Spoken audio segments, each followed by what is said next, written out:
Agora deu certo. Bom dia, presbítero Eudes. Agora eu consegui entrar. Bom dia.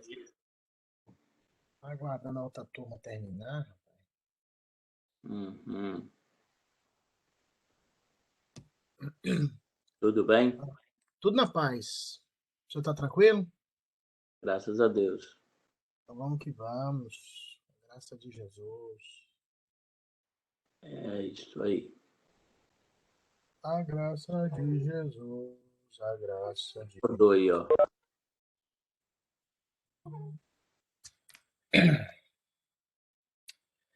Então vamos lá, meu povo. Bom dia, amados. Desculpa aí, alguns minutos atrasado. Estava aguardando a outra sala terminar. Eu acho que não sei se é das crianças. Aí eu consegui agora entrar poucos segundos atrás aí. Tranquilo, pastor. Certo.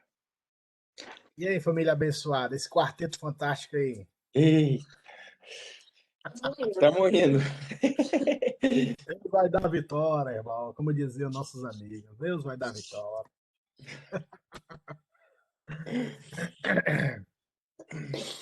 Semana tranquila, tudo na paz? Graças a Deus. E você, tá tudo tranquilo? O bebê tá bem? Tá bem. Agora o solzinho aqui, viu? Tá dando alegria, viu? Deu até ânimo, né? Você está sentindo aí o solzinho aparecendo aí, botando as caras? Já dá para andar de bermuda e camiseta já. Tá. Graças a Deus. Tá parecendo chuva no Ceará, quando eu vi o sol aqui, ficar mó alegre quando vi a chuva no Ceará. E aqui eu tô vendo o sol mais intenso, agora eu tô tão alegre também vendo o sol, sem aquela frio todo. Tá parecendo que eu tava lá vendo chuva no Ceará. Fazia tempo que não sabia o que era isso, né? Pois é, dá aquela sensação de que, né, se prolongou mesmo o inverno e não vai embora, mas agora, graças a Deus, já tá um calorzinho bom aí pra gente aproveitar e receber vitamina D no corpo aí. Não precisa mais tomar os comprimidos. Então vamos orar, meus queridos e amados irmãos, para iniciar, mas que o povo vai entrando devagarzinho. Ou senão, nós estaremos aqui aprendendo mais. Eu vou orar pedindo a bênção de Deus, para que o Senhor nos abençoe nessa manhã, nesse último ponto do nosso estudo, que é o Espírito Santo e o verdadeiro poder. Então, vou orar e nós iniciaremos em sequência. Pai, tenha compaixão de nós, meu Senhor. Ajuda-nos a entendermos a ação e o poder do Teu Santo Espírito em nossas vidas. Senhor Jesus, ensina-nos a reconhecer essa ação bendita, essa ação milagrosa do Espírito Santo, iluminando a nossa mente para o conhecimento da Escritura Sagrada, regenerando os nossos corações, nos concedendo assim uma vida santa. Oh Deus, por favor, Pai, abençoe esse pequeno estudo que teremos, que a Tua palavra, que é poderosa por si só, venha ao encontro dos nossos corações e transforme as nossas vidas e encha-nos, ó Pai, de temor, respeito e amor ao Teu nome. Por favor, Senhor Jesus, desperta-nos e aviva-nos para a glória do santo nome de Jesus é que eu faço essa oração. Amém. Amém. Pessoal, hoje nós iremos tratar o Espírito Santo e o verdadeiro poder. Antes de nós iniciarmos, eu quero novamente reiterar aquilo que temos falado em alguns momentos na nossa aula, nas nossas aulas. Nós, como reformados, presbiterianos, calvinistas, nós não negamos o poder do Espírito Santo. Claro que há alguns grupos que são mais enfáticos na, em pontuar e terem o cuidado de. Opa! Saiu aqui. Pronto. De terem o cuidado de, pelo zelo, pelo cuidado, para não se atrelarem ao movimento místico, movimento mais místico do ambiente pentecostal ou do neopentecostalismo, eles chegam a essa veia de negar muitos fatos bíblicos para que não se adequem, para que não venham se adequar a essa mentalidade. E muitas vezes negamos essa ação, esse poder, simplesmente para combatermos essa narrativa do movimento pentecostal. é aquilo que eu falei semana retrasada, se não me falha a memória. Muitas vezes nós falamos assim: olha, eu quero receber poder, eu quero viver uma vida no poder do Espírito Santo, então eu vou visitar uma igreja pentecostal, eu vou para uma vigília porque eu estou precisando de poder na minha vida. Então, eu já ouvi muitos queridos irmãos falarem assim: para receber poder, elas precisam ir para uma reunião pentecostal, ir para uma reunião de oração para receber poder. Então, isso acontece, infelizmente, isso acontece muito no nosso meio, esse falso entendimento, que para termos poder pentecostal é necessário ou sermos pentecostais ou fazermos um turismo lá numa igreja pentecostal, receber poder e voltar para a igreja presbiteriana para inflamar o povo, para que eles fiquem mais avivados. E quando nós entendemos dessa forma, nós estamos trabalhando com extremos. Ou seremos sensacionistas ao extremo ou místicos ao extremo. E não podemos ser ou ter essa realidade extremada. Nós precisamos ter o conhecimento equilibrado, que tem dons que cessaram, mas também que há um despertamento, há uma busca, há um temor, há um fervor que devemos buscar da parte de Deus para vividamente seguir vindo ao Senhor com alegria. Então, tenhamos esse ponto de equilíbrio primeiro de tudo. Dani, você levantou a mão? Uma pessoa que tá da igreja pentecostal e vai para nossa igreja, por exemplo, ela tem que ser batizada novamente? Não, na IPB, por exemplo, não sei se o presbítero Eudes vai falar alguma coisa daqui da PCA, porque são diferentes, mas na IPB, a única instituição que se pede para que seja rebatizada é quando essas pessoas vêm de igrejas neopentecostais, tais como Mundial do Poder de Deus, a Universal e essa recente agora, que é a do Valdemiro Duque. Então, quando vem desse ambiente neopentecostal, porque biblicamente falando, não são igrejas, nem se prega a Bíblia, nem se fala nada. Então, não se aceita o batismo porque eles não têm entendimento, eles não ensinam, eles não têm todo esse discipulado. Então, eles veem a necessidade de discipular, de educar, catequizar, que é a sala dos catecúmenos, e logo em seguida o batismo é a profissão de fé. Isso no contexto do Brasil. Eu não sei se aqui, presbítero Eudes, vocês também têm esse ponto da Junta PCA, por favor, se eu puder falar. Mas até onde eu sei, a PCA não é muito exigente, não. Né? Eu acho que tem algumas igrejas que aceitam até o batismo católico aqui, entendeu? Eles são bem abertos quanto a isso, né? Acho que depende um pouco do pastor de cada igreja, sabe? Eles deixam isso bem... Né? Não é muito, assim, rígido, não, né? Eu acho que a IPB é mais rígida, sabe? Sim. Ok. Então, assim, o importante é, dentro desse contexto, ver os parâmetros bíblicos, né, Daniel? Se a pessoa entende o que foi batismo, o que é batismo, e se a liderança que ela estava debaixo é verdadeiramente era a liderança bíblica. Então, outra realidade que, antes de entrarmos nesse assunto, é que nós, como presbiterianos, quase que inconscientemente, nós adotamos o deísmo na nossa vida prática. O que é o deísmo? Deísmo é a filosofia que invadiu ali por volta do século XVIII, XIX, que afirmava que Deus, e eles queriam racionalizar a existência de Deus. Deus criou o universo e todas as coisas e estabeleceu leis e regras. E quando ele estabeleceu leis e regras, ele se ausentou do mundo e deixou o mundo andar como se fosse um relógio. Ele deu corda e soltou e o relógio está rodando. Então, Deus se ausentou da criação e agora Deus estabeleceu leis e regras. Por isso nós temos estações, primavera, outono, isso nunca vai deixar de existir. O sol se pondo, o sol nascendo, entre aspas. Então, esse processo foi estabelecido pelo próprio Deus, mas ele se ausenta. Aí vem a discussão teologicamente da transcendência de Deus e da imanência de Deus. Né? Deus é transcendente, mas ao mesmo tempo é imanente. Alguns afirmam que não, Deus é transcendente, ele não pode ser imanente, ele não faz parte desse ambiente, ele não pode conjugar conosco a vida diária. Foi o que os fariseus da época de Jesus falavam, não acreditavam que Deus, Emmanuel, Deus conosco, não, Deus não pode habitar entre nós, andar entre pecadores. Então, quando nós adotamos esse padrão, ainda que tecnicamente, teoricamente, neguemos essa realidade, mas na prática nós vivemos assim. Nós não confessamos e não vemos a providência de Deus quando, por exemplo, estamos almoçando.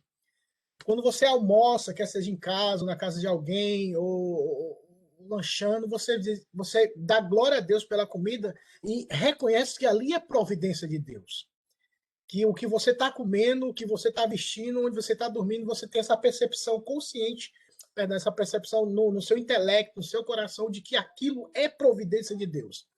Aquilo não é a lei da oferta e da compra, não, é a lei de Deus. Deus está provendo, porque a Escritura diz que ele alimenta o seu povo, que ele cuida do seu povo, que ele provém para o seu povo. Então, quando nós temos essa percepção de que a nossa vida é um verdadeiro milagre de Deus, nós acreditamos na pessoa do Espírito Santo e no seu poder, no verdadeiro poder.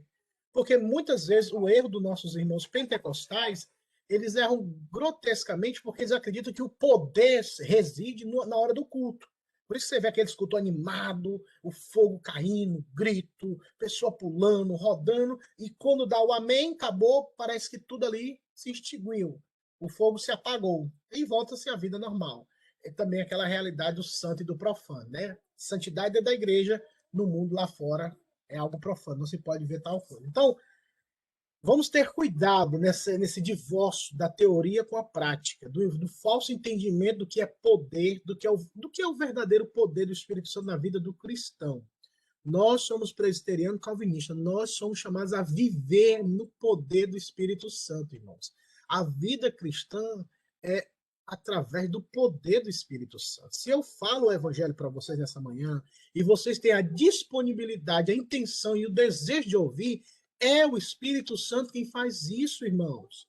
É o Espírito Santo quem nos convence a parar e ouvirmos o evangelho. Quantas vezes, antes da minha conversão, antes do Senhor Jesus converter a minha alma, tinha muita campanha de rua no meu bairro. Os irmãos botavam a caixa de som e ficavam pregando nas ruas, domingo à tarde, sábado à noite, e às vezes eu passava, nem parava. Quando o Senhor começou a trabalhar na minha vida internamente, quando eu passava perto dessas campanhas de rua, eu parava para ouvir, porque Deus já estava trabalhando no meu coração, já estava trazendo a minha alma para os pés dele. Mas antes desse primeiro contato que o Senhor tinha feito na minha alma, eu passava, os crentes me davam folheto, eu não recebia não. Às vezes não, sai fora, estou indo embora. Tipo, por quê? Porque não havia desejo, mas quando o Espírito Santo começou a trabalhar, eu parava a bicicleta, minha velha Monarch. Bicicleta boa, Monarch, né? Quem lembra das Monarchs? Ali era a bicicleta, viu, irmão? Nunca se fez uma bicicleta como aquela, não. Aguentava Monarch. Então parava, escutava lá o pessoal pregando, e me era interessante me dar um folheto, eu pedia para eles orarem por mim em alguns momentos, mas já era Deus trabalhando. Ele não estava nos holofotes, não estava num culto à noite, mas Deus estava trabalhando. O Senhor Jesus disse, meu Pai trabalha até hoje e eu também vou trabalhar. Então, Deus não para. Então, vamos entrar agora. Eu separei os versículos para a gente agilizar um pouco, para nós lermos na tela mesmo, para ajudar, porque eu tenho um passado muito dourado. Então, vamos tentar aqui pontuar. E é porque também eu queria trabalhar o texto com você para que juntos possamos acompanhar. O Espírito Santo e o verdadeiro poder. No meu entendimento, isso se amplia muito. Por isso que quem fala, quem está dando aula, sempre tem um ponto de vista assim, e tem outros que falam, não, o primeiro ponto pode ser esse, mas eu entendo que o verdadeiro poder espiritual para o crente em Jesus Cristo hoje, irmãos, é amar a Deus sobre todas as coisas e ao próximo como a nós mesmos. É um mandamento. Eu acho que não adianta a eloquência do pregador, não adianta a desenvoltura teológica da explicação, não adianta o pular, a voz linda, a voz afinar. Não. Amar a Deus sobre todas as coisas, meus irmãos. Porque muitas vezes essas ações externas, elas amplificam muito o nosso ouvido para agradar.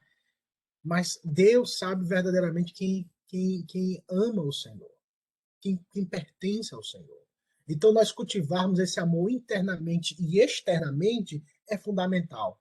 Porque o que fará diferença, e o que fez diferença na vida do apóstolo Pedro, foi quando ele confessou, dizendo que amava o Senhor. Aquela confissão de Pedro demonstra isso, que o cultivar o amor a Deus é fundamental. E é o mandamento. Nós lemos isso no texto lá de Mateus 22, 36 ao 39, que agora eu coloquei na tela, diz o quê? Um dos mestres da lei falaram, mestre, qual é o grande mandamento da lei? Claro que eles queriam interpelar Jesus, queriam achar alguma acusação em Cristo Jesus. Mas eles, desculpa, mas eles não entenderam que Pôncio Pilatos, eu acho tão linda aquela expressão, quando Pôncio Pilatos, diante do povo, ele falou assim, olha, eu não vejo mal nenhum nesse homem, para que o condene. Era aquilo que ele estava só reverberando, aquilo que João Batista tinha falado, eis aí o Cordeiro de Deus, que tira o pecado do mundo. Uma falha nele. Vocês podem brigar, lutar, mas não tem falha. Pôncio Pilatos, eu não consigo ver mal nesse homem, eu não consigo ver culpa. Mas para comprovar que ele era o Cordeiro imaculado, que não tinha defeito, não tinha nenhuma falha e seria sacrificado, que eram as exigências de Deus no Antigo Testamento, que o Cordeiro que fosse sacrificado pelo pecado do povo, ele fosse um cordeiro limpo, sem mácula, sem nenhum defeito. Então, Jesus estava limpo. Então, não se pôde encontrar defeito, ou falha, ou erro em Cristo. E o Senhor Jesus respondeu, amarás o Senhor teu Deus de todo o teu coração. Hoje nós amamos a Deus com muita superficialidade, irmãos.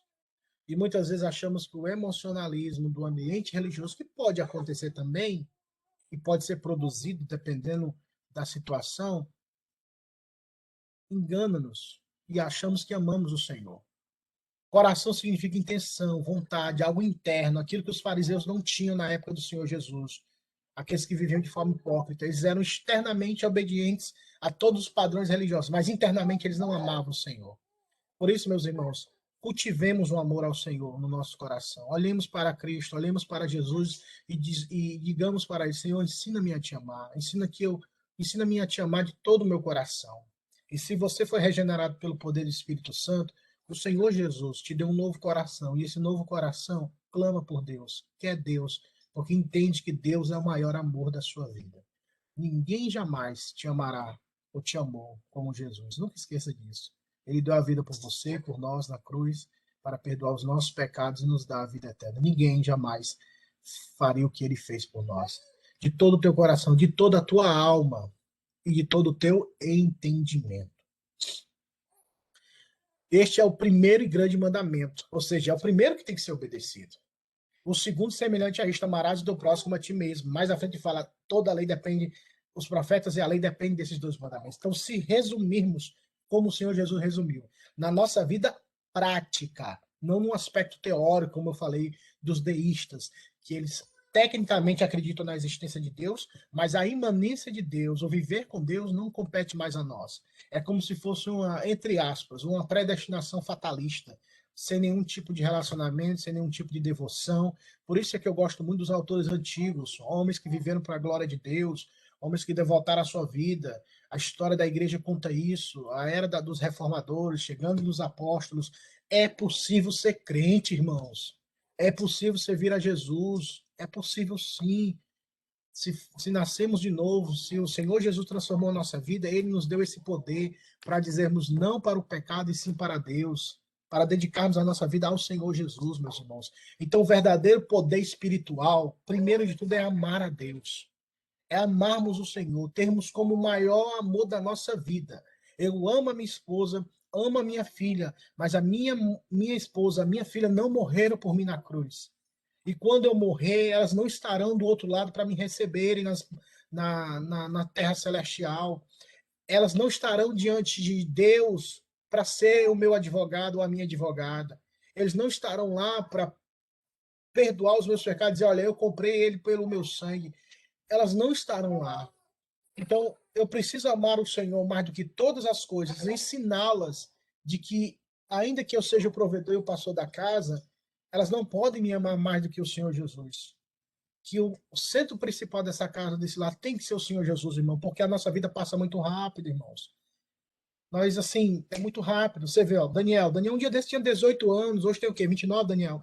Então, você vê que a vida passa muito rápido. Nós éramos ali com 15, 18 anos, de repente, buf, aconteceu. É muito rápido. A vida terrena é muito passageira, irmãos. É muito efêmera. É como Paulo disse, as coisas invisíveis, as coisas pequenas, elas confundem. Você vê com um vírus invisível. Cara, né? Acreditando no aspecto prático, né? acreditando que é verdade. Então, algo que é invisível, que é tão minúsculo que você tem que ver através de microscópio, né? Tem o poder de afetar, de destruir a sua vida. Eu vejo no Brasil, o mosquito da dengue, algo tão efêmero, faz um processo de dengue hemorrágica, a pessoa entra em óbito, na época, né, quando a dengue existia. Então, entrava em um processo, você morria, algo tão... A nossa vida é muito pequena, irmãos. Recentemente, até descobri num estudo que você pode até morrer até com espirro, você acredita nisso? A gente pode morrer até espirrando. Eu falei assim, sério, meu Deus, porque foi com...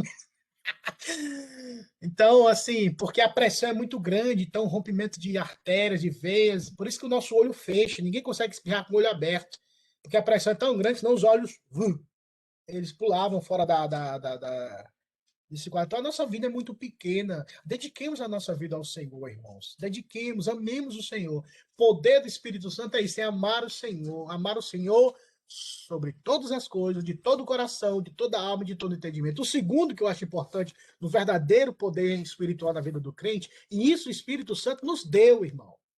Isso não é algo que, talvez os eleitos, não, no sentido de eleito que eu falo assim, aqueles que são os especiais. Ali ele perdoa. Eu sou cristão, mas eu não perdoo. Tipo, que a pessoa tem esse dom, mas eu não tenho. Não, irmãos, todos temos essa capacidade se formos de fato regenerados por Deus. Perdoar como fomos perdoados. Aí mexe muito conosco, porque a gente tem aquela velha história de que quem me ofendeu, quem mexeu, tal. Então, o verdadeiro poder é esse, é perdoar como nós fomos perdoados. Olha só o que Mateus 18, 38, 35 fala. Assim também meu Pai Celeste vos fará, se do íntimo não perdoardes a cada um do seu irmão. O contexto é, Jesus falou uma parábola de que o homem que não perdoou foi preso. Ele tinha recebido perdão, então ele deveria perdoar. E ele não perdoou. E o Senhor falou, como é que você faz isso? Como é que você não perdoou a outra pessoa? Eu te perdoei, por que você não perdoou?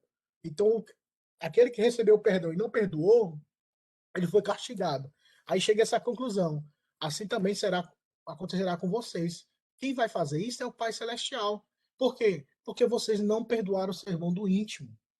Irmãos, podemos perdoar sim. Não no sentido de esquecer, mas perdoar no sentido de não tratar a pessoa tendo por base aquilo que ela fez. Um exemplo. A minha esposa, ela me pede $10 emprestado. Um exemplo, bem básico. Aí eu empresto, ela não me paga. E ela pede, olha, eu não pude, eu me perdoe, aconteceu um imprevisto, e aconteceu isso, você pode me perdoar, eu não consigo pagar. Aí a pessoa perdoa, pá, perdoei. Aí depois de, sei lá, de uns 2, 3 anos, ela chega pra mim e fala, ó, podia me emprestar $10 de novo? Eu falo, o quê? Tá vergonha na cara. 3 anos atrás eu te emprestei, você não pagou, porque você lança no rosto, você trata a pessoa tendo por base aquilo que ela fez no passado. E você não perdoou, porque você usa o passado reativando, reavivando. Você nunca vai esquecer, porque infelizmente somos seres caídos. Mas nós podemos perdoar e libertar essa pessoa desse fato do passado e continuar a vida do presente ao futuro. Então, você não vai tratar a pessoa por aquilo que ela fez. Porque perdoar é esquecer no sentido de não tratar a pessoa no futuro, nessa perspectiva mais a longo prazo. Então, podemos perdoar sim, meus irmãos. Lembra da oração do Pai Nosso, perdoa-nos assim como nós temos perdoado os nossos devedores. Se não há perdão, se não praticamos o perdão, é uma das piores situações, uma situação mais catastrófica que pode acontecer. Muito mais do que pandemia, ou tsunami, ou a mudança dos polos magnéticos aí do globo Terra. Não recebemos o perdão de Deus quando não perdoamos. Isso comprova isso. Não fomos perdoados por Deus. Porque se de fato fomos perdoados por Deus, nós praticamos o perdão. Porque o maior de todos os perdões nos foi dado em Cristo Jesus. Colossenses 3. Suportai-vos uns aos outros. Perdoai-vos mutuamente. Caso alguém tenha motivo de queixa contra outrem, assim como o Senhor vos perdoou, assim também perdoai vós. Acima de tudo, porém, esteja o amor, que é o vínculo da perfeição. Perceba desse aspecto familiar, de igreja, pessoas. uns aos outros, a prática do perdão na comunidade. Como aí vem aquela história lá do desigrejado, como eu vou viver e aprender o que é perdão, o que é suportar uns aos outros, o que é perdoar uns aos outros, o que é amar uns aos outros, se eu não vivo em comunidade. A Bíblia toda, irmãos, nos chama a vivermos em comunidade, um grupo de irmãos, onde esse grupo é um instrumento também de Deus para o nosso aperfeiçoamento e nosso crescimento. Meus irmãos, o verdadeiro poder espiritual, o Espírito Santo e o verdadeiro poder passa também por perdoarmos uns aos outros. Não podemos desejar o mal dos outros, ou ver, ou se alegrar, ou até mesmo dizer, olha, fulano, isso a gente escuta muito isso. Fulano se levantou contra o meu ministério, morreu. Fulano, isso é para intimidar as pessoas. Tem até um vídeo, não sei se vocês assistiram ao outro vídeo que eu mandei para vocês naquela aula, mas tem um vídeo que o cara foi duvidar do Agenor Duque, aí ele fica com tanta raiva, que ele fala que se eu sou profeta de Deus, ele vai me abater. Se eu não for profeta, que Deus me abata. Em 3 dias. Mas se em 3 dias Deus não te abater, eu não sou homem de Deus. Tipo, aí pega exemplos. Eliseu fez isso, viu? Foi chamar o homem de careca lá, ó. Urso comeu, rasgou todo mundo lá e matou. Vou chamar os outros de careca aí. Eu chamar o urso para ali comer. Então, pegam situações pontuais na Escritura Sagrada e acham que isso chancela esse aspecto irado, carnal, até diabólico de poder, autoridade e intimidação. A pior coisa é intimidação, irmão. Você querer intimidar o outro, bem que seja suavemente, até com textos bíblicos, intimidando. Então, ao contrário, irmãos, o amor e o perdão, como fala, perdoai-vos mutuamente, não é ameaçar, não é intimidar. Ao contrário, irmãos, aprendamos com aquele que é o maior amor da nossa vida. Sendo ultrajado, não ultrajou, como diz lá em Isaías. Sendo ofendido, ele não ofendeu. Ao contrário, ele ficou calado. A tal ponto que as pessoas, que o próprio Pôncio Pilatos teve um momento que ele perguntava, você não vai falar nada, não? O povo quer ver tua morte, você não vai falar nada. Mas é para se cumprir também o que ele falou lá no Jardim do Getsemane, irmãos. Que o reino dele não era desse mundo. Então, muitas coisas, irmãos, ainda que desejemos a mudança em alguns aspectos, tem coisas que não vai mudar nunca, irmãos. Porque o mundo é caído. O que pode mudar são os corações através do poder do Evangelho. Mas sem o Evangelho não haverá mudança. E o Evangelho é o quê? É perdão. Se isso eles observarem em nós, nós verdadeiramente estaremos vivendo o verdadeiro poder de Deus, que é perdoar e sermos perdoados. Outro poder que que eu vejo na Escritura Sagrada, que de fato é o poder que vem do Espírito Santo e capacita-nos, é pregar a mensagem do Deus eterno no poder do Espírito Santo, irmão. Pregar a mensagem, sermos ministros de Deus. E aqui há 2 textos que eu quero ler com vocês, quando Paulo fala em 1 Coríntios 4:20. Ele fala assim, porque o reino de Deus não consiste em palavra, mas em poder. E novamente eu reitero, poder não é o poder só do grito, ou do sapateado, pular, das línguas estranhas ou das profecias, não. O poder que Paulo está focando aqui, irmãos, nós precisamos entender o contexto. 1 Coríntios 4, Paulo começa exemplificando que o servo de Deus, o ministro de Cristo, ele precisa ser fiel como um bom mordomo de Cristo. Houve, na igreja de Corinto, alguns líderes que estavam deturpando aquilo que Paulo tinha ensinado. Você se lembra de 1 Coríntios, quando alguns falaram que a ressurreição já tinha acontecido, 1 Coríntios 15, aí Paulo vai descrever que a ressurreição ainda não aconteceu e começa a explicar a questão do corpo, a questão dos dons. Então, o contexto de 1 Coríntios 4 e a própria carta aos Coríntios, o apóstolo Paulo está combatendo pessoas dentro da igreja que querem ser mestres e líderes e trazendo outra mensagem, outro entendimento. Então, quando Paulo fala que o reino de Deus não consiste em palavras, o que ele está dizendo é que não são palavras humanas. Por isso que Paulo fala em 1 Coríntios 2 que a mensagem de Cristo é o poder de Deus, a pregação da cruz é o poder de Deus. É loucura para os judeus e para os gentios, mas para nós é o poder de Deus. A mensagem de Cristo, a mensagem da cruz. Paulo disse: eu não quero saber nada entre vós a não ser Jesus Cristo e esse crucificado. A mensagem da cruz. Então, quando Paulo fala não é em palavra, mas em poder, eu acho muito interessante quando eu às vezes ia pregar em algumas igrejas pentecostais, eles falavam isso, né? Eles quase citavam esse versículo para mim. Rapaz, palavra boa, né? Mas faltou poder.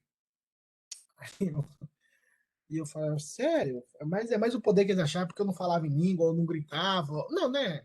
Mas daquele jeito deles, né? Tipo, e eu tentando explicar, né? Com maior paciência e tal. Alguns entendiam, outros não.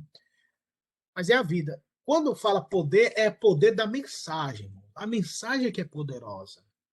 O conteúdo da mensagem, o evangelho de Cristo. Por isso que Paulo fala em Romanos 1 que o evangelho é o poder de Deus para a salvação. Então, quando Paulo fala o reino de Deus não é palavras, não consiste em palavras, mas em poder, está falando, não é o que vocês falam, não é os falsos ensinamentos que vocês estão dizendo, não é essa ladainha ou esse argumento que vocês criaram e estão deturpando e destruindo o povo. Não, não são palavras. O reino de Deus é poder. E o reino de Deus é poder porque o reino de Deus deve ser pregado a mensagem do rei. E a mensagem do rei é poderosa. A mensagem do rei tem poder em si mesma. Por isso que Hebreus fala que a palavra de Deus é viva e eficaz. Então não cansemos, irmãos, de falar do evangelho. Não caiamos. Caiamos? Não. Eu me lembrei do caiado. Mas não caiamos no erro de achar que a pregação do evangelho está ficando muito ultrapassada, que precisamos inovar, que precisamos mudar. E isso acontece, irmãos. Isso acontece, infelizmente isso acontece.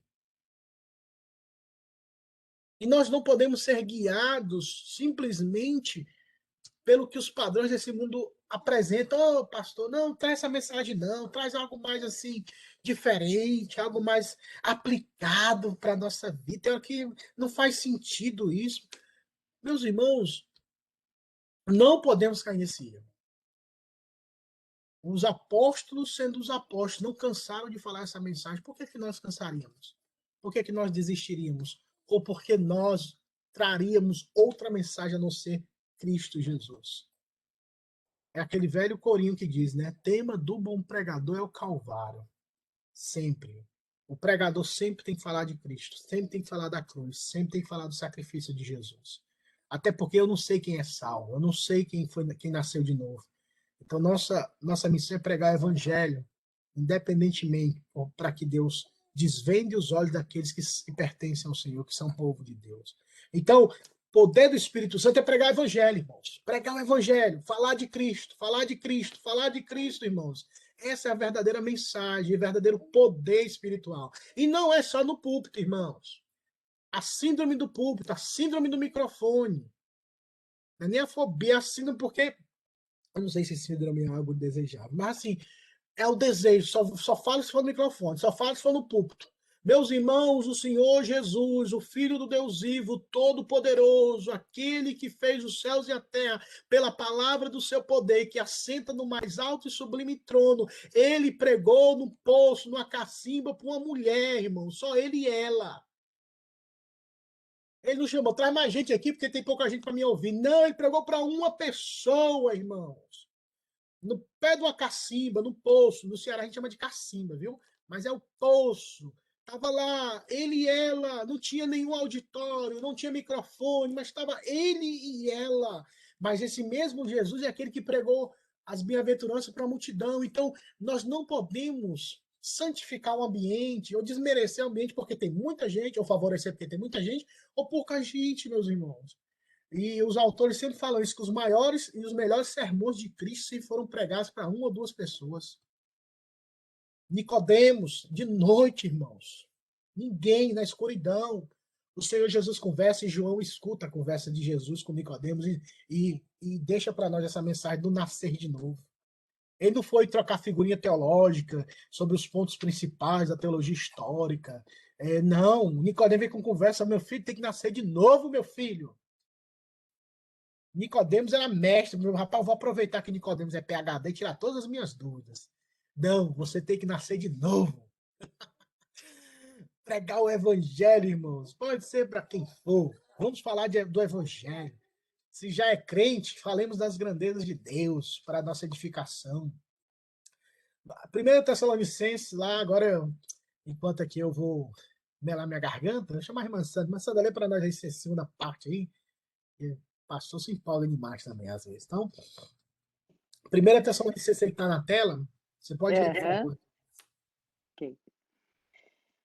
Porque o nosso evangelho não chegou até vós tão somente em palavras, mas sobretudo em poder do Espírito Santo e em plena convicção, assim como sabeis ter sido o nosso procedimento entre vós e por amor de vós. Só um Com minuto, irmã efeito... Sandra. Só um minuto. Olha só, vamos dividir aqui em partes.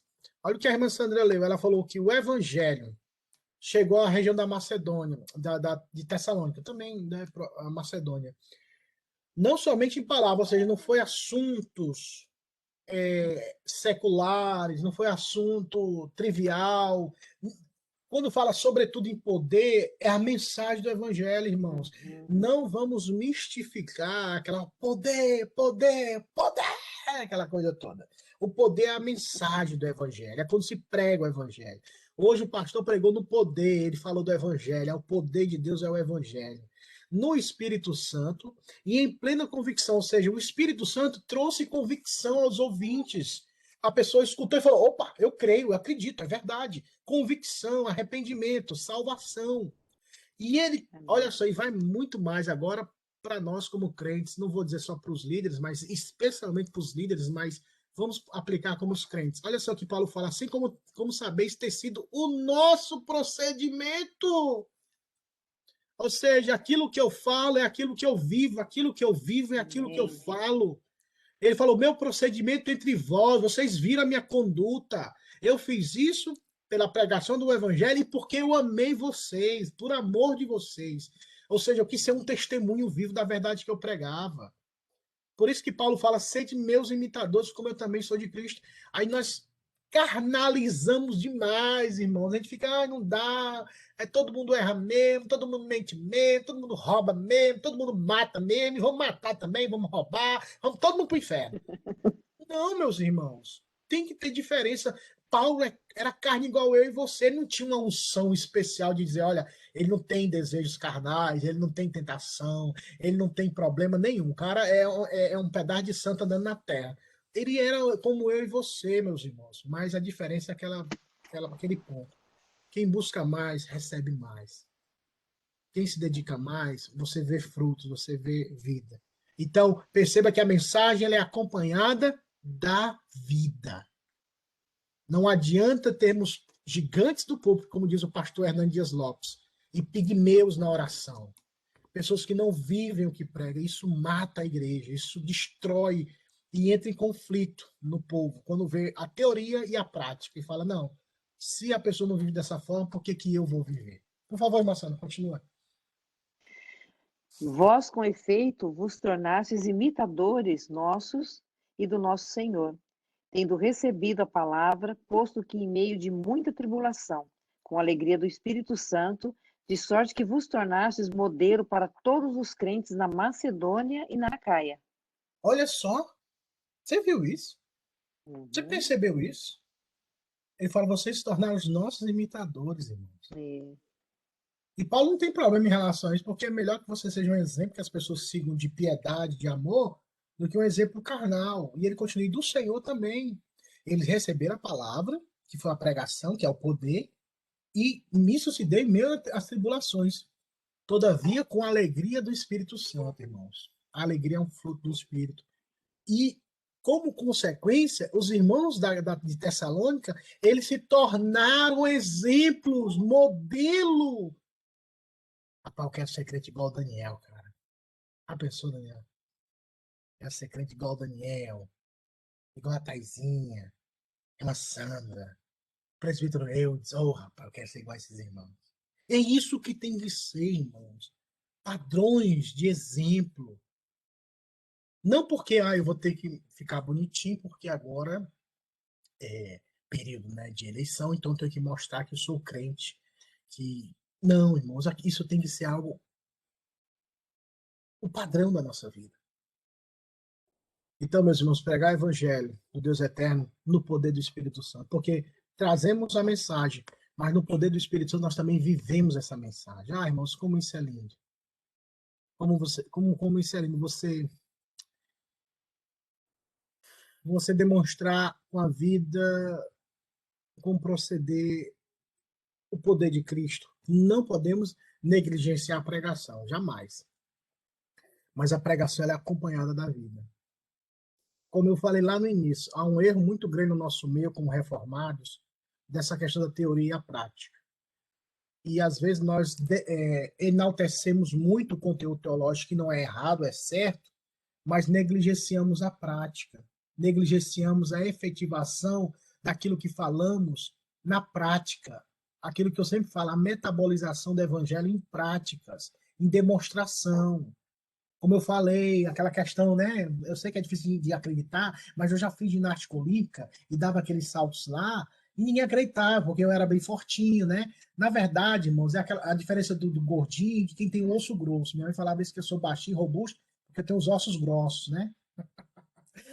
Então, quando eu falava que dava salto mortal, que dava um backflip, ninguém acreditava. Mas eu tive que mostrar. Eu falei, é mesmo, ó, rapaz, nem que ele sabe. Até hoje, se eu falar um negócio desse que eu consigo dar um salto mortal, tem que não acredita. Mas por quê? Porque tem que ser acompanhado com a prática. Pastor, hoje você não faz isso não, viu, pastor? Você vamos jogar bola comigo na quarta-feira, eu te mostro lá. Só não posso fazer isso no topo, não, porque senão nunca mais eu subo lá, não. Ai, ai. Mas, assim, são coisas que a gente tem que acompanhar com a prática. E o evangelho é fundamental. O evangelho não dispensa ninguém, irmãos. Paulo disse, aqueles que querem viver aqueles que querem pregar o evangelho, viva do evangelho. Ou seja, que seja algo vivo, verdadeiro. Então, o poder do Espírito Santo é esse, pregar a mensagem do evangelho. Viver para a glória de Deus é outro ponto, irmãos. Nós podemos viver para a glória de Deus. Aqui é um resumo, eu não vou ler todo, mas Romanos capítulo 12, do versículo 9 a 21. Enquanto eu vou falando, vocês leem aí, vocês mesmos, assim, com o olho, a mente, que eu vou pontuando algumas coisas para que a gente tenha um entendimento. Por que eu falo assim, viver para a glória de Deus? Eu trouxe mais exemplos na prática da vida cristã do que a teoria. Porque a gente sempre tem aquela perspectiva de teorizar, irmãos. Viver, o verbo viver. Então, é algo contínuo, demonstra uma ação. E do versículo 9 ao versículo 21, da carta aos Romanos, capítulo 12, Paulo começa um aspecto prático. Perceba que nesses versículos que eu separei aqui, nesses 12 versículos, Paulo usa o imperativo em quase todas as partes principais, ou no início dos versos. Ele fala, o amor seja sem hipocrisia, detestai o mal, apegai-vos. Ele não fala, se possível, se apegue. Tente apegar, não, ele fala, apegai-vos. Versículo o seguinte, amai-vos cordialmente, ou seja, amai-vos, preferindo-vos uns aos outros em honra. Aí eu gosto muito desse verso, que é logo em seguida, eu não coloquei lá, mas está no grupo. No zelo, não sejam remissos, ou seja, não sejam vagarosos, não sejam, como minha mãe dizia, sejam lesados, não. E ele fala, sede fervorosos de espírito servindo ao Senhor. Está aqui o versículo, não é pentecostalismo não, irmão, é Bíblia. Está aqui a Bíblia, é só obedecer a Bíblia, sede fervorosos, irmão. E a palavra fervorosa aqui é aquela palavra de grega que significa ebulição. Quando você lembra do cafezinho que ele fazia antigamente, você colocava lá e a água está fervendo. Como é que eu sei se está bolinha? Se você vê bolinha, meu filho, a água está fervendo. Eu aprendi assim com a minha mãe. Quando você vê bolinha é porque está fervendo. E quando você vê a bolinha, a coisa que está agitada. Essa agitação, esse fervor é que você está envolvido com as coisas de Deus. Você está fervendo pelas coisas de Deus. Você está fervendo de espírito para servir. Perceba que esse servir internamente de espírito, mas decorrência disso, o que é que você vai fazer? Servindo ao Senhor. Começa internamente, sede fervorosa de espírito, algo interno. E essa a realidade interna, ela alcança o aspecto externo. Qual é o aspecto externo? Servindo ao Senhor. Não dá para servir ao Senhor só internamente, igual aqueles monges que vivem em monastérios. Não, é servir na prática. Aí ele fala: regozijai-vos na esperança, compartilhai, abençoai, não amaldiçoeis, alegrai-vos. Perceba a linguagem imperativa. Por quê? Porque Paulo falou o processo que o Espírito Santo fez na vida do cristão. Romanos capítulo 8 fala que agora nenhuma condenação há para os que estão em Cristo Jesus, que não andam segundo a carne, mas segundo o Espírito. Nós agora andamos para a glória de Deus, irmãos, e podemos viver para a glória de Deus. Paulo só vai entrar no aspecto prático porque é possível. Seria irracional, ilógico, Paulo exigir disso dos santos se eles não pudessem viver. Nós não podemos compactuar e não podemos, como é que eu posso falar, passar a mão na nossa carnalidade. Nós precisamos lutar, dizer, não, está errado. Ou eu fiz, ou eu faço, mas está errado. Porque sempre tem a tendência de racionalizar, de se afugentar. Ah, mas eu errei no passado, pastor. Não tem problema, você errou no passado, é erro do mesmo jeito e continua dizendo que é erro, ainda que sejamos fracos, mas sejamos honestos. Olha, rapaz, é o seguinte, eu errei, mas é pecado, viu? Porque a gente quando erra, fala assim, não, eu errei, mas também é porque, você sabe, né? A carne é fraca, né? A gente tem aquela questão de carnalizar. Ah, eu errei, mas errei. Não, eu errei, é pecado e vai continuar sendo pecado. E eu preciso melhorar, eu preciso transformar minha vida em Cristo Jesus.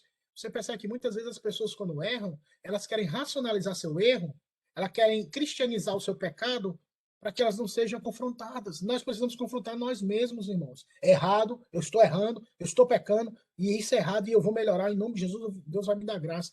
Porque se você ficar com aquele negócio, é verdade, mas todo mundo erra, né, pastor? É, pastor, mas todo mundo faz isso, né, pastor? Ah, tudo bem, né, pastor? Você também, né, pastor? Aí pronto, é porque a pessoa não quer melhorar, ela quer um grupo que fique com ela na carnalidade. Não, eu erro, irmão, mas eu quero melhorar. Eu não quero viver nessa desgraça do pecado, não. Eu fui chamado para a glória de Deus. Eu fui chamado para viver uma santidade. Se eu não estou vivendo, porque o erro é meu, mas eu vou buscar isso. Então, nos aproximemos de pessoas que queiram ser mais santas como conosco, irmãos. Pessoas que querem Deus. Passa muito também nas suas amizades. Se você vê pessoas que de fato não falam de Deus, tá ali tudo bem, amizade, irmãos, mas tenhamos cuidado. Devemos ter amizades espirituais. Paulo falou isso a Timóteo. Se ajunte com pessoas que queiram viver para a glória de Deus. Paulo fala isso para Timóteo. Se aproxime de pessoas que com coração puro invocam o nome do Senhor. Porque aquela é velha história que a minha mãe falava, cuidado, cuidado que você não seja Maria, vai com as outras. Perdão as Marias, né? É um tal. Mas que nós recebamos influência de irmãos, irmãs piedosos e piedosas que possam, de fato, nos conduzir, como Paulo fez em Tessalônica, sendo um bom exemplo para que aquelas pessoas buscassem Cristo. Alegrai-vos, tede o mesmo ânimo, não tornais mal por mal. Perceba, irmãos, o aspecto prático. Perceba o aspecto prático. E ele termina dizendo, não te deixes vencer do mal, mas vence o mal com o bem. Irmãos, viver para a glória de Deus é amar a Deus, como eu falei, internamente, mas é demonstrado também na prática, irmãos. Lembrem-se da parábola do bom samaritano, irmãos. O fariseu e o levita, conhecedores da lei, do Pentateuco e dos profetas do Antigo Testamento. Mas eles passaram e não socorreram o necessitado. Tendo conhecimento técnico, teórico, mas na prática negavam. Tenhamos cuidado, irmãos. E aquela pessoa que nós achamos que não conhecia nada, cumpriu a lei de Deus. Então, viver no poder do Espírito Santo é também viver para a glória de Deus. A Confissão de Fé de Westminster, que é um dos primeiros pontos lá no nosso catecismo, faz essa pergunta, né? Qual é o fim principal do homem? O fim principal nosso é gozar a Deus, glorificar a Deus e gozá-lo eternamente. Ou seja, é se deleitar em Deus, é ter prazer nele, é ter alegria nele e para todos sempre, irmãos, nos alegrarmos nele. Que Deus nos ajude, irmãos. É possível sim, irmãos. Eu quero gritar para vocês aqui, é possível ser crente, irmãos, é possível. E para finalizar, buscar o verdadeiro poder continuamente. Porque uma coisa, irmãos, é nós sermos crentes, outra coisa é nós continuarmos buscando. Aquela velha história, orar é fácil, continuar orando é que é o desafio. E nós, como crentes, precisamos buscar continuamente esse poder. Olha só o que no Salmo, eu gosto muito do Salmo 19. Por favor, se você, nesse final de semana, hoje ou amanhã, leia o Salmo 119, o Salmo todo. Você vai ver cada maravilha do Senhor naquele salmo de quebrantamento, de busca pelo Senhor, do desejo de aprender com Deus. Olha só o que no verso 18 ele fala: desvenda os meus olhos para que eu contemple as maravilhas da tua lei. Ou seja, a tua lei está escrita, eu já li, toda vez que eu leio, eu contemplo as tuas maravilhas. Irmãos, a Bíblia, isso é inegável, é uma fonte inesgotável. Você lê, relê, e parece assim que o negócio não tem fim, porque jorra das fontes da água da vida na Escritura Sagrada. E nós, como crentes, é prazeroso porque nós conhecemos o nosso Senhor. E olha só o que Paulo fala em Efésios 1, do 15 ao 21. Ele fala assim: por isso também eu, tendo ouvido a fé que há entre vós no Senhor Jesus e o amor para com todos os santos, não cesso de dar graça por vós. Ou seja, eu estou orando continuamente. A igreja está uma bênção, o povo está crente, e a carta aos Efésios, irmãos, é uma carta gloriosa. Se você lê Efésios, você fica assim, bestificado com as grandezas de Deus e com o poder do evangelho na teoria e na prática. E ele fala: não cesso de dar graça por vós, fazendo menção de vós nas minhas orações. Paulo orava, irmãos. Olha só, viu? Paulo orava. Paulo, que era Paulo, orava. Imagine nós que somos orelhas secas, irmãos. Vamos orar. Para que o Deus, olha o motivo da minha oração, para quê? Para que o Deus de nosso Senhor Jesus Cristo, o Pai da glória, vos conceda espírito de sabedoria e de revelação no pleno conhecimento dele, para que haja esse desvendar, para que a pessoa entenda a mensagem do evangelho, para que a pessoa veja o conhecimento da Escritura Sagrada.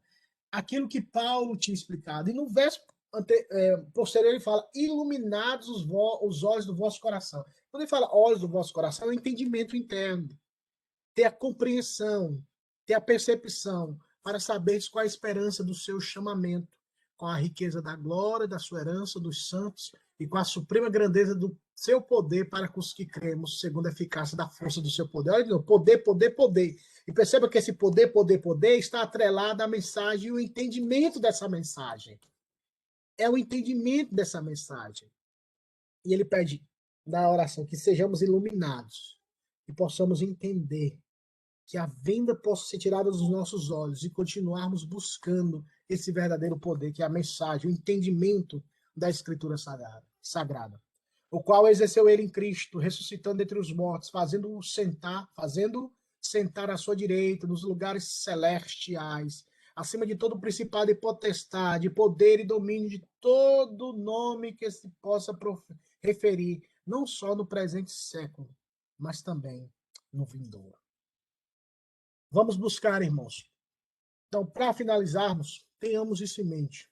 Poder espiritual é amar a Deus, é perdoar, é pregar o evangelho, é viver para a glória de Deus. Aí você poderia usar outros termos e buscar continuamente, não parar. Irmãos, não podemos ter essa sensação: eu já sei, já estudei, já aprendi, não preciso mais não. Isso é equivocadíssimo, é errado. Nós precisamos continuamente, como diz no livro do profeta Oséias, conheçamos e prossigamos em conhecer ao Senhor. É algo que não teremos fim, é algo que continuamente buscaremos. Lembre-se das palavras do Senhor quando disse para Pedro, quando Pedro falou: não, senhor, não me lave não. Aí Pedro: não, se você não te lavar, você não tem parte comigo não. Aí foi: então agora mergulha tudo aqui, banha tudo que eu quero até com o senhor. Aí ele fala: não, eu não preciso te lavar todos, eu preciso lavar só os pés. Isso simbolizando que, pelo fato de termos contato com esse mundo, estarmos ainda nessa terra, nós precisamos diariamente lavar os nossos pés, ou seja, ter contato com o evangelho. Irmãos, há uma batalha gigantesca. O secularismo tem entrado fortemente no nosso meio. Nós passamos, às vezes, ou muitas pessoas passam a semana toda sem pensar no Senhor, sem se alimentar de Cristo. Inevitavelmente, a proposta, o discurso, o pensamento secular do mundo caído vai entrando. Aí a gente quer que aconteça um milagre no domingo, durante a semana toda. Não paramos para orar, não paramos para meditar na Sagrada Escritura. E o secularismo entrando com pensamentos, com ideologias, com falsos ensinamentos. Por isso que muitos crentes hoje são secularizados, porque eles não têm encontro com a palavra diariamente. Não deixemos só para o domingo, mas que diariamente tenhamos encontros com o Senhor. Na nossa casa, no nosso trabalho, com amigos, para que tenhamos esses momentos de crescimento e de busca contínua. Este é o verdadeiro poder espiritual, segundo a Escritura, que nós podemos, assim, sermos abençoados. Semana que vem, nós teremos basicamente nossa última aula desse assunto. Vai ser um dia de perguntas e respostas aqui, então traga todas as suas perguntas, que o negócio vai pegar fogo. Sobre tudo que nós tratamos, até porque eu preciso também ver uma resposta mais concreta se, a partir de abril, segundo a gente, que vai voltar para a igreja local. Pela agenda lá dos 6 meses, tudo indica que seria no primeiro domingo de abril, que nós iríamos, assim, voltar a nos reunirmos presencialmente. Pastor, Oba! mas a gente vai reunir nesse horário, no mesmo horário, presencialmente, é isso? Então, segundo lá no grupo, foi passado as atividades até o mês de junho, que o reverendo Pedro colocou. E lá como é o nome? No schedule dele, que ele passou, o dia, primeiro domingo de abril, tem lá diáconos 8 horas, que é o café da manhã, eita, vai voltar o pãozinho, e 9 horas vai ter a palavra do oficial. Eu acredito que seja um presbítero que vai falar, não sei se, ainda não estou sabendo, assim, basicamente o que vai ser, mas seguindo esse schedule, eu acredito que nós teremos. Então, aguardemos que talvez, se não tivermos uma segunda orientação, no primeiro domingo de abril teremos pela manhã, mas provavelmente vai ser presencial. Isso também já ia ser de manhã, então. Aí ia mudar tudo para amanhã. Isso, a partir de abril, segundo o schedule dos 6 meses, teremos o culto a partir do domingo de manhã, vai ser, acho que é 10h30 ou 10 horas, vai ser pela manhã, e o culto à noite. Vai ser um pela manhã e um à noite. Mas você sabe, construção, né? Depende da outra igreja, então esse é o que nós estamos esperando. Esperamos em Deus que assim seja. Mas qualquer novidade, semana que vem a gente vai estar conversando. Você já tem tema para a próxima aula? Não, no próximo domingo a gente vai falar desse assunto, mas eu queria... Não, eu digo o próximo... A sequência, né? A partir de abril, né? Não, se porventura continuarmos online, nós vamos ver o que a gente pode tratar juntos. Mas eu acredito que vai ter a escola presencial, né? Na igreja. Na igreja. E se tivermos na igreja, talvez eu volte para os adolescentes, que eu dava aula para os adolescentes. Eu não sei como é que vai ser essa distribuição. Sim. Uhum. O Eudes não tem nada definido, Eudes? Não, ainda não. O negócio é a gente observando aquele calendário, né, que foi postado lá no grupo, né? Calendário. Tá. Se houver alguma mudança, algum adiamento, porque não se sabe ainda a data certa que a outra igreja vai sair dali, né? Eles querem sair o mais rápido. Tá. É interessante para eles, por causa das despesas que eles estão tendo. Uhum. Mas a gente depende disso também, né? A gente depende de duas coisas, da mudança deles e dessa questão aí ainda da pandemia, né? Para ter presencial, essa questão aí. Então, essas duas coisas a gente está dependendo e tem que ir seguindo aí, vendo o calendário, tá bom? Então, semana que vem estaremos aqui na nossa aula online, onde vai ser perguntas e respostas sobre esse assunto, tá bom? Então, vamos encerrar orando, vamos ter 2 orações. Eu vou convidar primeiro o Daniel, que ele ore, especificamente pela eleição, né, agradecendo a Deus, e pela eleição que teremos próximo domingo. Eu falo de novo, é muito importante isso na igreja presbiteriana, no Brasil, e aqui com certeza também é. Então, para que Deus direcione, guie a eleição dos oficiais, tanto para presbíteros como para diáconos, que o Senhor mostre a sua vontade através da eleição, da votação, que seja um período pacífico, abençoador, que haja entendimento e que Deus abençoe. Depois, irmã Sandra, por favor, como de costume, ore pelas nossas gravidinhas, pela Gabi, pela Camila, pela Thaisa, para que Deus abençoe, para que seja assim um período, uma gestação abençoada para todos. Vamos orar com esses 2 irmãos. Deus amado, Rei eterno, obrigado, Senhor, por o Senhor nos dar sempre a oportunidade de estar aprendendo sua palavra. Obrigado, Senhor, por mais um dia de vida. Obrigado, Senhor, por sempre estar nos cuidando, Pai, mesmo não merecendo. E, Senhor, eu venho aqui, Senhor, intervir pela eleição que vai ocorrer na nossa igreja, Pai, de diáconos e presbíteros, Senhor, que seja feito conforme a sua vontade, Pai. Que as pessoas que forem votar, elas estejam orando, Pai, para que tudo seja feito, Senhor. Que as pessoas que elas escolhessem seja para que seja crescer o teu reino, Pai. Amém. Por amizade, não por qualquer outro motivo, Senhor. Somente para o crescimento da tua palavra, Pai, e para o que seja para a honra e glória do seu nome, Senhor. É o que eu peço e oro em nome do Senhor Jesus. Amém. Amém. Senhor, mais uma vez nós te agradecemos, ó Deus, por esse lindo dia que o Senhor nos deu, por mais um dia de vida, ó Pai. Nós amanhecemos, ó Pai, com o nosso coração alegre, e isso é providência também do Senhor, com a saúde, o alimento, tudo o Senhor já providenciou para nós. Então nós queremos nos alegrar e queremos, ó Deus querido, nesse dia, temos o dia todo, ó Deus, para estarmos refletindo, pensando acerca dessa aula, já com o nosso coração preparado para te adorarmos à noite, ó Pai, com um culto de realmente adoração a Ti, seja presencial ou estejamos em casa, online, mas que o nosso coração, ó Pai, esteja totalmente voltado para o Senhor, ó Deus. Nesse dia do Senhor, nós nos alegramos. Também, ó Pai, eu quero te agradecer e pedir pela vida da Gabriela, pela vida da Thaisa, pela vida da Camila, essas 3 futuras mamães, ó Deus, que estão grávidas com seus bebês no ventre. Queremos pedir que a tua mão santa, a tua mão que guarda, a tua mão que protege, ó Deus, continue sobre a vida delas, ó Deus, abençoando, guardando, dando a elas, ó Deus, no tempo desses últimos tempos na gestação, a Thaisa ainda começando a gestação, que elas possam, ó Pai, estar bem. Pedimos que o Senhor oriente os médicos para esteja dirigindo elas, acompanhando elas também, e que essas crianças possam vir a esse mundo, ó Pai, saudáveis, cheias, ó Pai, de energia, com saúde física, mental e espiritual acima de tudo, que sejam crianças, ó Pai, que venham somar na tua igreja, sejam crianças que venham para continuar sendo bênção na vida dessas irmãs, dessas famílias, ó Deus, e no meio da tua igreja também. Ensina-nos a amá-las e também a cuidar dessas nossas irmãs, ó Pai, naquilo que elas precisarem.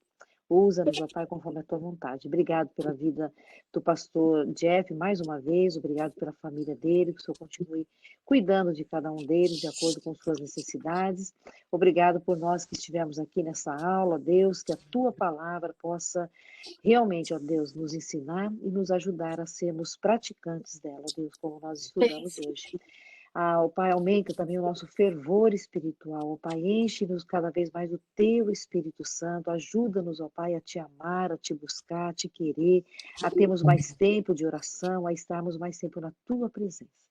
Abençoa-nos nesse dia, mais uma vez, ó Pai, nós te pedimos e agradecemos por tudo que já temos recebido do Senhor. Só te pedimos, ó Pai, mais uma vez, que o Senhor enche o nosso coração de gratidão e de amor a Ti. E em nome de Jesus que nós oramos. Amém. Amém, amém. Glória a Deus. Amém. Bom domingo, Feira da Alma. Bom domingo. Se Deus quiser, nos veremos aí mais tarde. Então, beijão para todos. Tchau, tchau. Tchau. Tchau.